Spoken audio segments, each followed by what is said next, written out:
You made money this month, a real salary, enough to feel like you're doing okay. And yet, right now, if someone asked you how much of it you still have, you'd have to check your phone. Maybe you'd feel a little embarrassed by what you find. Maybe not surprised, just tired. Because this keeps happening, month after month, money in, money out. And the number you're actually trying to reach, $100,000 in real savings and investments, feels like it exists in a different universe entirely. But here's what I want to tell you today. The reason you haven't gotten there yet isn't that you're bad with money. It's that nobody ever gave you the real lessons, the ones that actually move the needle, not the obvious stuff. The brutal, uncomfortable, kind of infuriating truths about how wealth actually gets built by ordinary people with ordinary salaries, starting from exactly where you are right now. There are 21 of them, and by the end of this video, you won't just know them, you'll feel them. Here's a number that should bother you. The median savings rate for people in their late 20s and early 30s is somewhere around 5 to 6% of income, which sounds okay until you realize that at that rate, it would take the average person over 2 decades to accumulate what most financial experts consider a basic wealth foundation.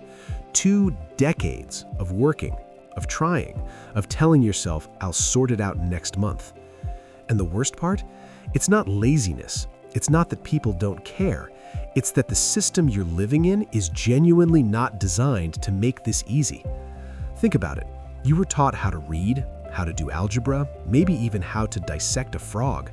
But nobody, not your school, not your parents, probably not even your first employer, sat you down and explained how compound interest actually works, or what the difference is between an asset and a liability, or why parking your money in a savings account is, in some ways, quietly losing money every single year.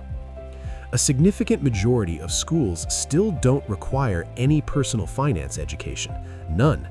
So you entered adulthood with zero training in the one skill that will affect every single decision you make for the rest of your life. That's not your fault. But it is now your responsibility. And the gap between knowing that and actually doing something about it, that's exactly what's costing you. This is exactly why I created this channel, Unlock Wealth.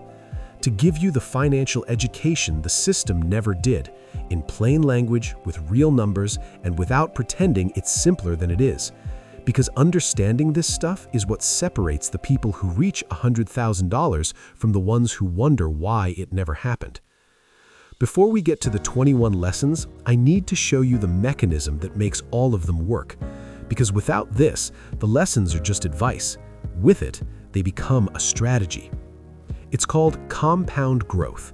And I know you've heard that word before, but I want to show you what it actually looks like in real numbers, because most people have heard the word without ever feeling the weight of it. Let's say 2 people start at the same job, same salary. Person A decides to invest $400 a month starting at age 28. Person B waits just 10 years and starts investing the same $400 at age 38. Assume an average annual return of 8%, pretty standard for a broad index fund over a long period. By age 60, person A, who started at 28, has roughly $620,000. Person B, who started at 38, has roughly $245,000. Same amount invested every month, same return. The only difference is 10 years.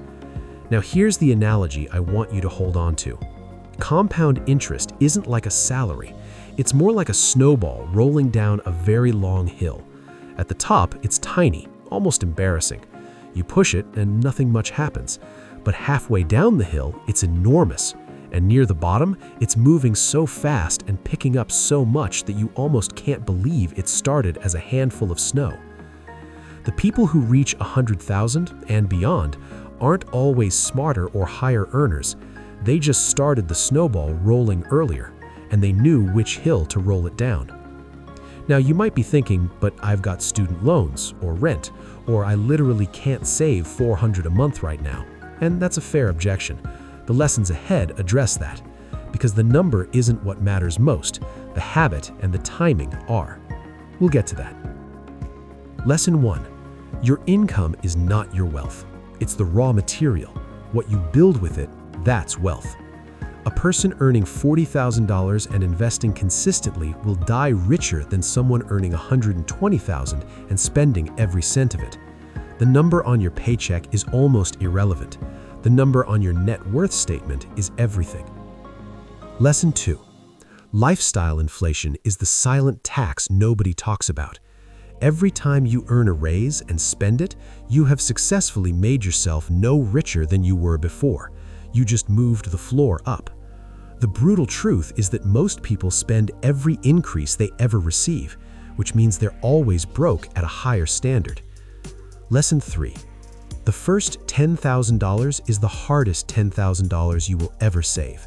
Not because the sacrifice is the hardest, but because it feels the least rewarding. That first chunk does almost nothing visible. Push through it anyway. It's the foundation everything else stands on. Lesson 4. Your savings account is losing you money. Not dramatically, quietly. Inflation runs at somewhere between 2 to 4% most years. A standard savings account often pays 0.5% or less, which means the real purchasing power of your safe money is shrinking every single day. Parking money in cash is not a neutral choice. It is a slow loss. Lesson 5. The stock market sounds scary because we talk about it wrong. People say the market crashed, and it sounds catastrophic. But the historical truth is that a broad global or US index fund has recovered from every single crash in history and gone on to reach new highs. Volatility is not the same as risk, unless you panic and sell. Time in the market beats timing the market. Lesson 6. Automating your savings is worth more than willpower. If the money hits your account and then you decide whether to save, you will spend it most months. If the money moves automatically to savings before you even see it, you will save it almost every month. This is not a character flaw. It's how human psychology works. Set it up once, let the system do the discipline for you. Lesson 7. Debt is not all equal, and treating it the same way is costing you. High-interest consumer debt, credit cards running at 20% or more, is an emergency. Low-interest debt, a mortgage at 3 or 4%, is often not worth rushing to pay off if your investments are earning more than that. Know the cost of each debt. Attack the expensive ones first. Lesson 8. Your biggest financial risk isn't losing money in the market. It's running out of time. A bad investment decision costs you some money. A 10-year delay in starting costs you the most powerful years of compounding. Caution has a price tag too, and it's higher than most people think. Lesson 9. The best investment account is often the one with the biggest tax advantage. In most countries, there are accounts specifically designed to let your money grow without the government taking a cut each year. Retirement accounts, ISAs, Roth IRAs. Using these is not complicated. Not using them is just quietly leaving money on the table every single year. Lesson 10. Buying things on credit to impress people is the most expensive social habit most people never account for. The furniture on finance, the car lease that's just $300 a month, the concert tickets on the credit card. Not bad decisions by themselves, catastrophic in aggregate over years if you never build assets in parallel. Lesson 11. Spending less is faster than earning more, up to a point. If you're trying to build savings, a $200 cut in monthly expenses has the same effect as a $200 pay rise, except cuts happen immediately. Pay rises have to be negotiated, taxed, and waited for. Both matter, but people drastically underestimate the power of the spending side. Lesson 12. You need an emergency fund before you need investments. 3 to 6 months of expenses. Sitting somewhere accessible, not invested, liquid. Without this, the first unexpected bill will force you to raid your investments or go into debt, and that resets the clock. Build the buffer first, then build the wealth. Lesson 13. Most financial complexity is not designed to help you. It's designed to charge you fees. A simple index fund that tracks the whole market, total expense ratio under 0.2%, outperforms the majority of actively managed funds over a 10-year period. Simple works. Complicated is usually how someone else gets paid. Lesson 14. You don't need to be fully prepared to start. You need to be barely ready. The person who invests $50 a month starting today will almost always end up ahead of the person who waits until they have enough to make it worth it. There's no minimum viable amount for starting. There is a maximum viable delay. Lesson 15. Your relationship with money is emotional before it's mathematical. Fear of loss, guilt about spending, status anxiety. Financial decisions made from these states almost always cost more than the rational choice would. Recognizing the feeling before you make the decision is a skill, and it's worth developing. Lesson 16. Insurance is not optional. Not health, not income protection, not renters or homeowners. The single most common reason people's finances collapse catastrophically, not gradually but suddenly, is one uninsured event. One hospital stay, one job loss without a safety net. The premium is not waste, it's the cost of keeping everything else intact. Lesson 17. Net worth is the only number that matters long term.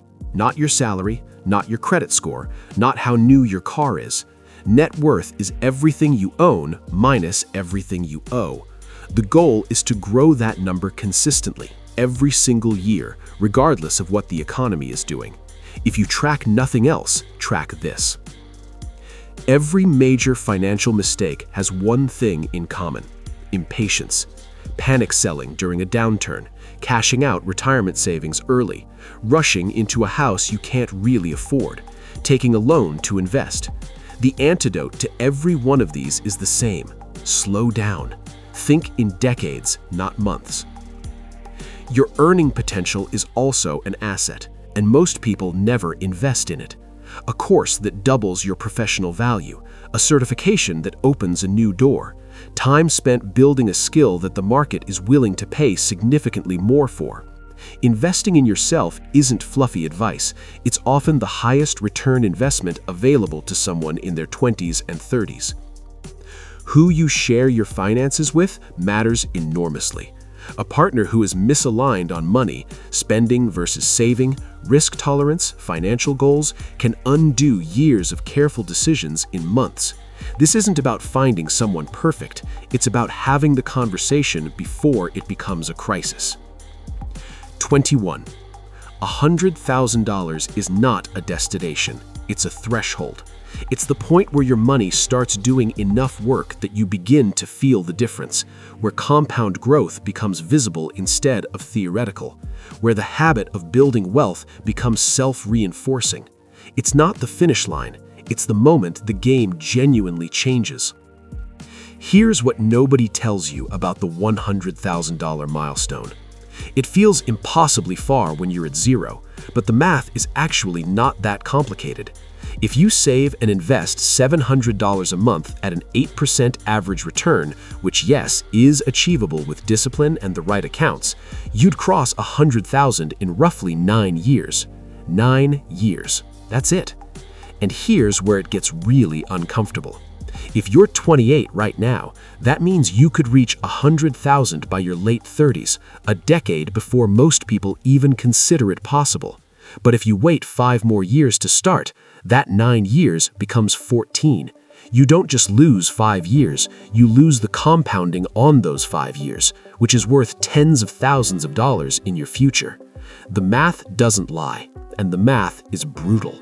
Every month you're not building, you're not just standing still, you're falling behind the version of yourself who started today, and that gap doesn't close easily, it widens. I'm not telling you that to make you feel bad.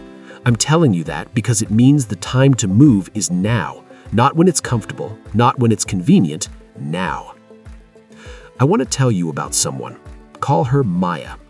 Maya was 31. She worked in marketing. She earned an okay salary, not amazing, not terrible. She had student loan debt. She had a social life. She liked eating out. She was not by any definition financially exceptional. But at 31, she did something small.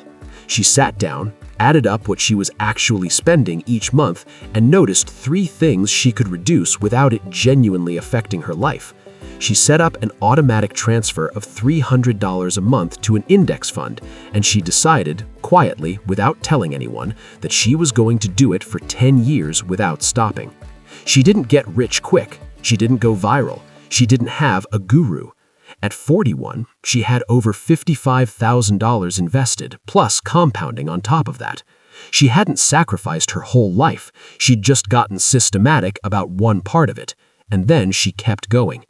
Maya isn't a fairy tale. She's what happens when someone who isn't exceptional takes the ordinary steps consistently. That's the whole story. That's the whole secret, actually.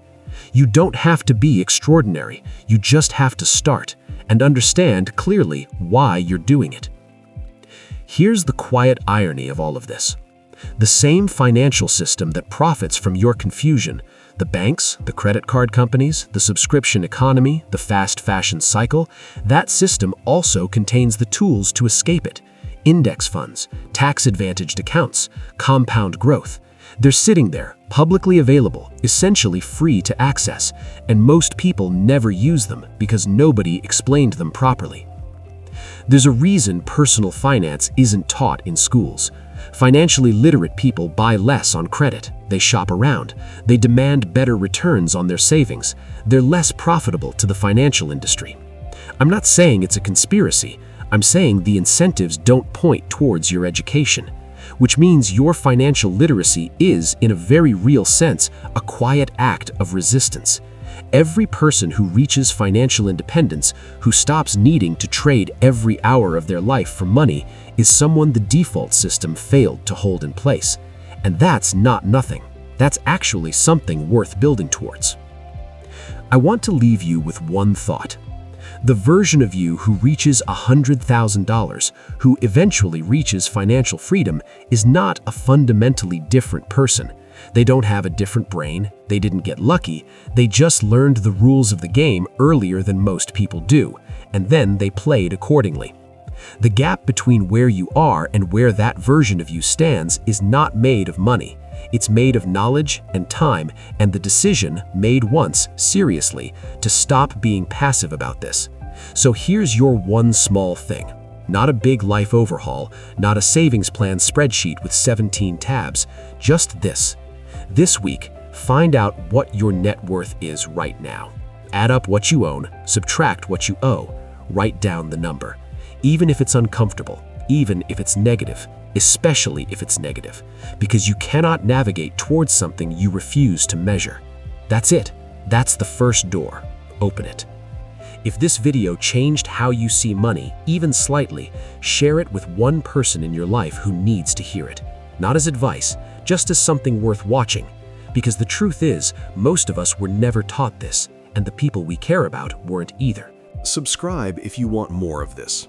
No fluff, no hype, just the real map, the one they never gave you. The most expensive thing you own isn't your rent, your car, or your debt. It's the years you'll spend working if you never figure this out.